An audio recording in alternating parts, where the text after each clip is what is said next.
I am here with Brian Stark. Brian is coming to us live from the mountains in Switzerland. Is that right, Brian? That's right here in the middle of the Alps. Absolutely spectacular view you have. Are you coming to us from your house? Is that your residence? Yeah, this is the chalet. I'm a dorm parent and a teacher at a boarding school. Things are very quiet because all the students were sent home early for spring break, and who knows when things will start up again. Wow.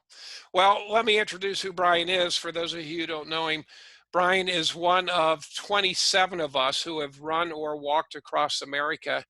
And we each wrote a chapter in this book that's on the screen, Across America on Foot. It's available now on Amazon. And you can get that on Amazon. I think it's, what is it, $18.95, Brian? Is that what it is? Yeah, that's Yep. right. For the paperback and the Kindle, I believe, is $9.99. Yep. Well, I have to start out before I even ask you any questions about your epic journey across the country, Brian. We would not have a book if it weren't for Brian Stark. That's just a fact. You know, a lady, we're all a member of a group called USA Crossers. And there's probably 100 or more of us that have run or walked across country that are a member of that group. And we have over 1,200 members, people who are just interested or are thinking about it. And a couple years ago, about 2.5 years ago, a lady made a post that she wants to run across the country in a year or two. What books would any of us recommend? And some of us have written a book. I hadn't, but I know you did, Brian. And probably a dozen other people have written books. And I thought, well, wouldn't it be cool if we wrote a book and it had 25 or 30 chapters? So I made that post in our group. And a whole bunch of people contributed. It took 2.5 years to put it together, but we're here because Brian is not only a technical genius, but he's a teacher, an English teacher. He knows how to put a book together. He knows how to get 27 people to agree on anything. And that's just, I mean, you know, even in my family, for me and my wife to agree is hard enough, or for me and my wife and our 4 kids to agree. But Brian got 27 people to agree on titles, on prices, on covers, on just dozens of things, which I know I couldn't have done that. And not only that, Brian, but you have the organizational skills to put it all together. So man, we are all 27. Actually, there's 29, as you know, 29 people, but there's 27 chapters. A couple ran across as partners.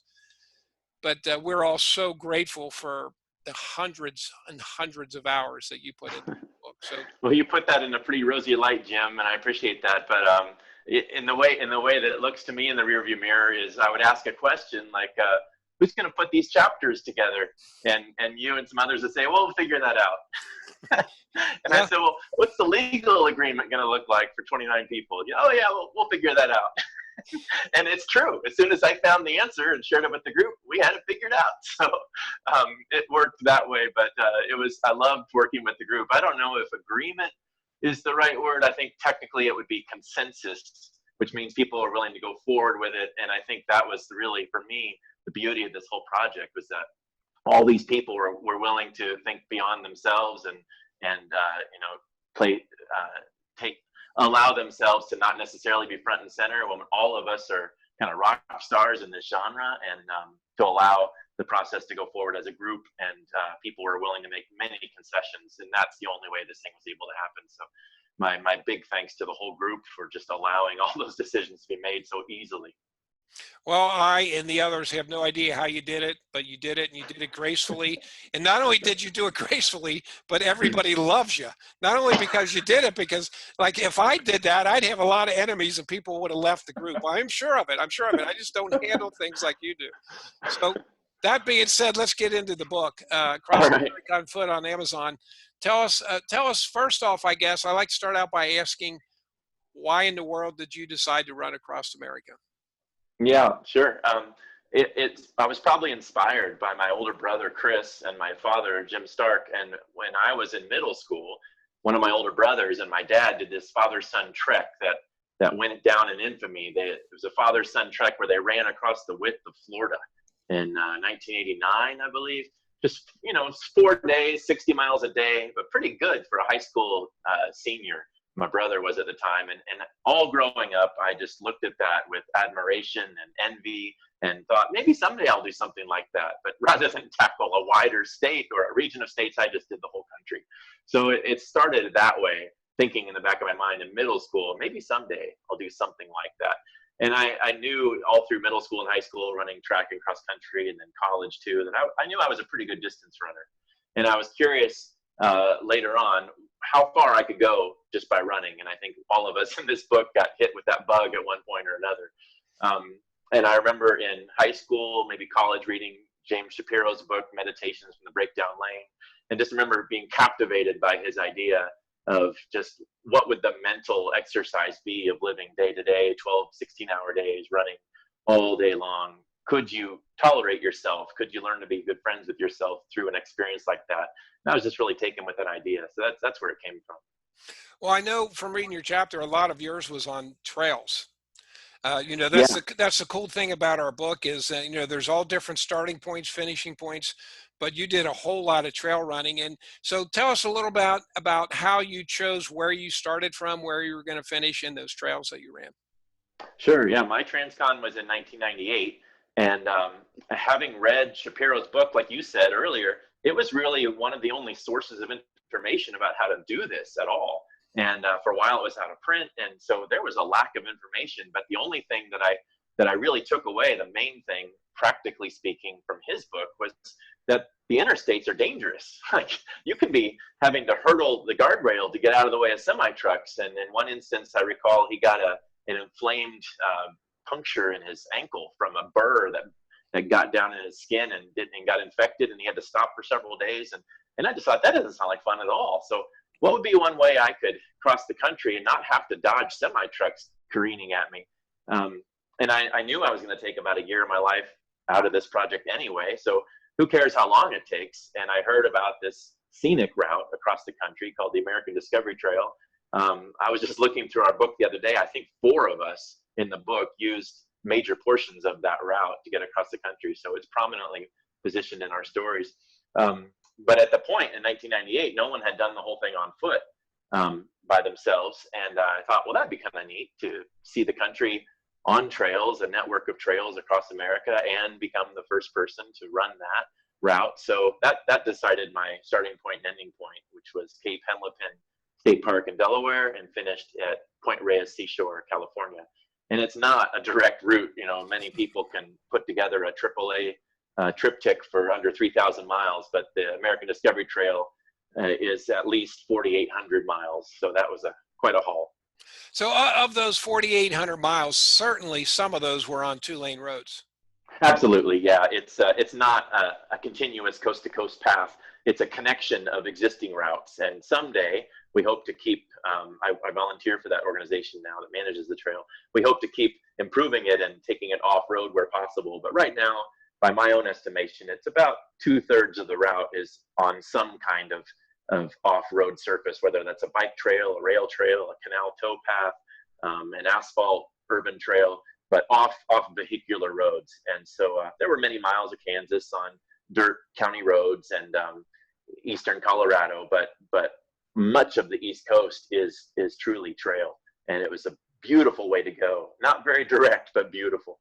Well, your chapter's awesome. There's another really unique thing about your chapter, unlike some of the other chapters, is I'm just guessing, you probably know the percentages, but I'd say about half of us went across with a support vehicle and a support driver. And a lot of the other ones either pushed a baby stroller with their sleeping bag and tent and all their supplies.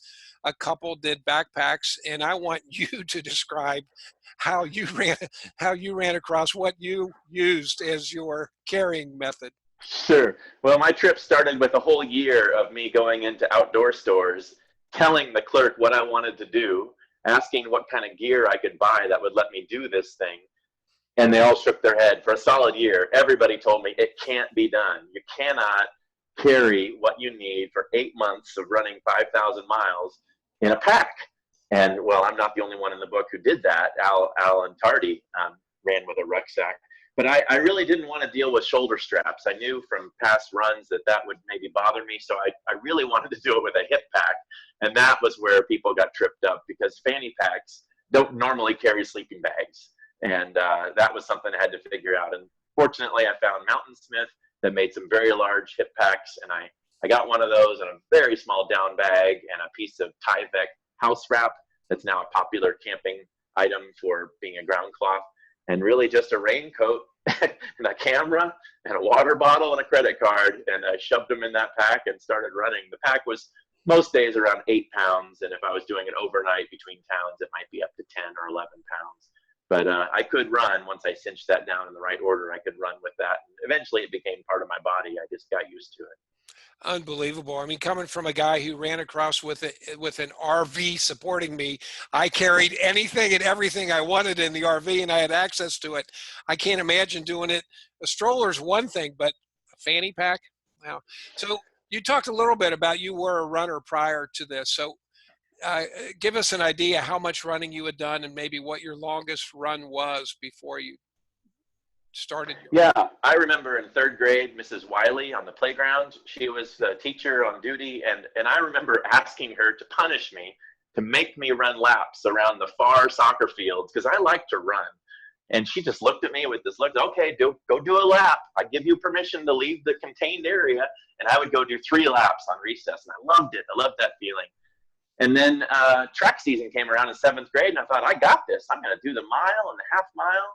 And I came in dead last in every race. And I just didn't understand why something I enjoyed doing, I was so bad at.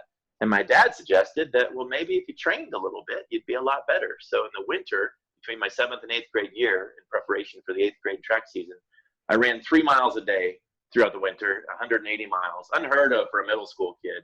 And that next season rolled around, I came in 1st and 2nd in every race. And just, it was a life-changing experience. And my mom put my ribbons up on the mantle all across the season.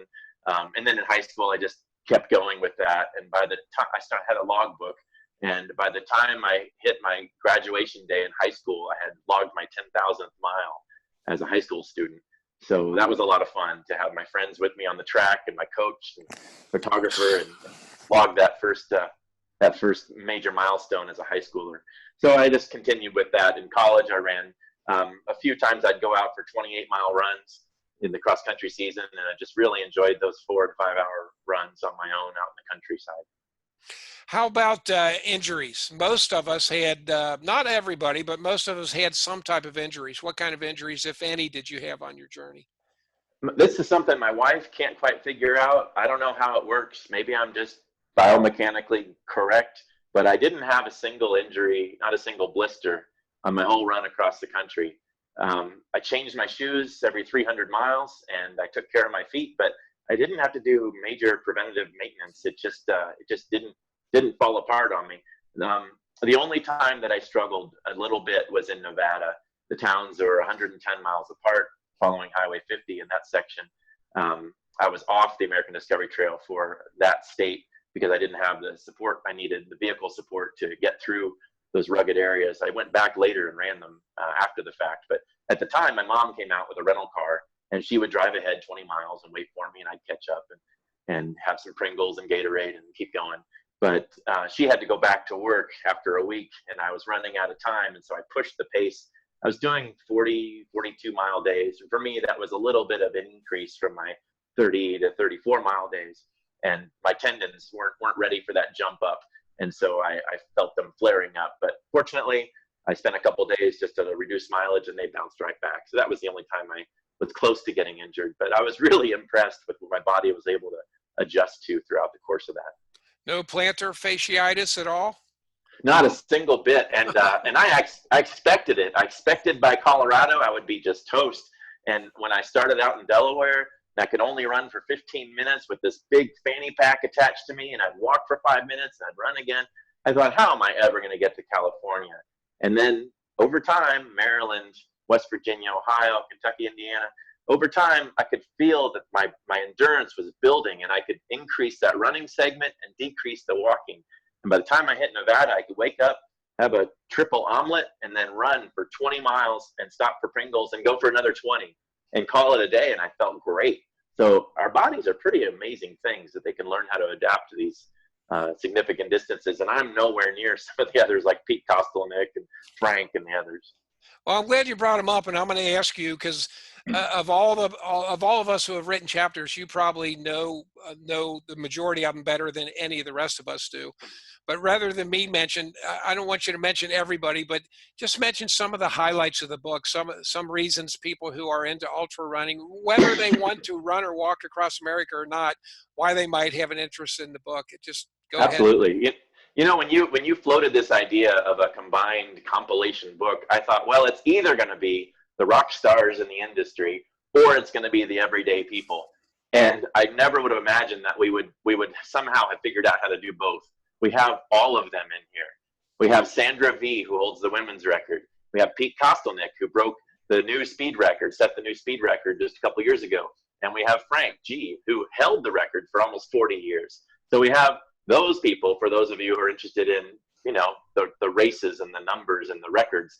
But then we have Lazarus Lake, who is a man unto his own of the Barkley Marathons, the race that eats its young. And he wrote in his own unique style and shared this poignant moment about stargazing with a fellow from the city who had never seen the night sky. We have Amanda Stanley. We have, I think, 6 women. And if you think about the total number of women that have crossed America on foot that we know about, there's about 20. And to get 6 of them in this book is a huge percentage. And I'm really proud that we're able to include so many of them in this book. But aside from the rock stars, and their stories are great too, but we have a healthy number of just everyday people that I think our readers will connect with. And I want to start off with Noah Barnes, who was 10 years old and spent 3 months convincing his dad to walk across America with him to find a cure for type 1 diabetes.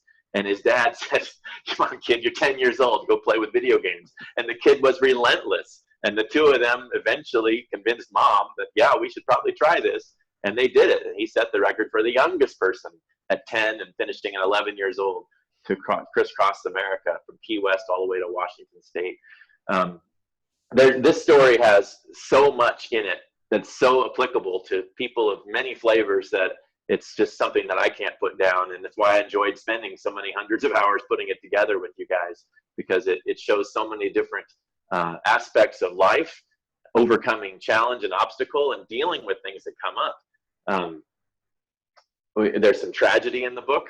We had a hit and run, unfortunately, of one of the crossers, Nick Ashel, and he was smelling the barn. He was, I think, less than 1,000 miles from the finish, hit by a vehicle out of the blue, and he was on the phone with his wife when it happened, and his earbuds were still connected to the phone, and she heard him get impacted by the truck and flew off the road, and she heard that deafening silence.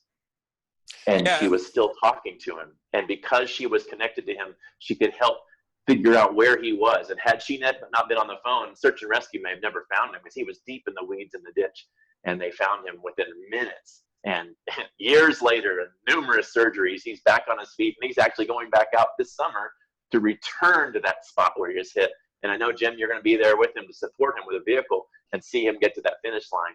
And so stories of heartbreak and eventually coming around to a triumphant story as well. I think that there's powerful stuff in here. Yeah, well, we are just so appreciative of all the work you put into it, Brian. It wouldn't happen without your brother, and we're just so grateful. And one other thing I'd like to throw in there is, you know, the book's been out for a little over a week, and quite a few copies have sold already. We're getting some feedback, and it's not just a book for people who you may not even be a runner or an ultra runner, or you may have no interest in running across America, but the stories are so varied, and there's so many different personalities. I've got so much good feedback from people who are not runners at all, who absolutely love the book. So, for sure. Yeah, it's an awesome book. One other thing I like to bring up, and I forget to bring it up in a lot of interviews, and I went through one, I don't mind admitting it, I don't know if you did, it seems to me like after reading the chapters, about half of us who have ran or walked across country experience some kind of downtime. I went through a true mental depression off and on for a while after my crossing for a variety of reasons. But did you experience any of that, or were you good to go afterwards? The conclusion of my run had an interesting twist. So my wife at the time, my girlfriend Lydia, came out to surprise me in Indiana, when I was on my run. I thought my mom was going to drive out in the middle of the nowhere to find me, but turned out my girlfriend was in the passenger seat of my mom's convertible. And I thought, wow, this is a great visit. And she stayed with me for a few days, and that was wonderful. And that just gave me something to think about in my mind as I ran several more thousand miles. You know, she's really pretty special. She's a pretty great girl. Maybe I should spend my life with this person. So I devised this plot. At the end of my run, I was going to get down to the ocean and dive in and come up on one knee and pull her forward and propose to her. And boy, that's going to be fantastic. And so I did all that because that's how I work. And she said yes, but it was kind of more like a, yeah, but maybe you didn't have to do it in front of a big group of people and the pressure. So we had this agreement, kind of. And then I said, well, I got to go home now. And she went back to her. We were dating long distance. So she went back to Arizona. I went back to Indiana. And then by all accounts, you would think, well, if you're engaged, if you have a fiance, shouldn't you get in your car and go be with that person? But I didn't. I was living in a log cabin in the woods, and I spent about 3 months on the couch watching episodes of Cops on late night TV. And that was really hard for her to understand, and I didn't understand what I was going through. But I had just run a marathon a day for 7.5 months, and I just didn't know what to do with myself, even though I had plans to get married. And my girlfriend was across the country. Everyone should assume that I would go and be with her, and I did. About 2 months later, I packed up the car and moved out west. But it took me a while to just get my head around things, and I don't think I'm alone in that. Yeah, well, that's a phenomenal. What a truly phenomenal way to end a cross-country run. I mean, really, I can't imagine a better way to end it. But we're going to get back to the book here real quickly. And there's the book, Across America on Foot. Brian Stark is Brian Stark and John Wallace III. Let me throw John in there. John Wallace, I think John's technical ability might be even a little better than yours. Am I correct? Absolutely. Yeah. So John is a huge part. And I should have mentioned you at the beginning, John, if you're watching this, but we can't thank you enough, Brian. There's the book, Across America on Foot. It's available on Amazon. And hopefully we're all going to get together. You think that will ever happen, Brian? Anytime? It'd be fantastic. My house is your house. Come on out. All right. Thanks, brother. Thank you so much. Thank you, Jim.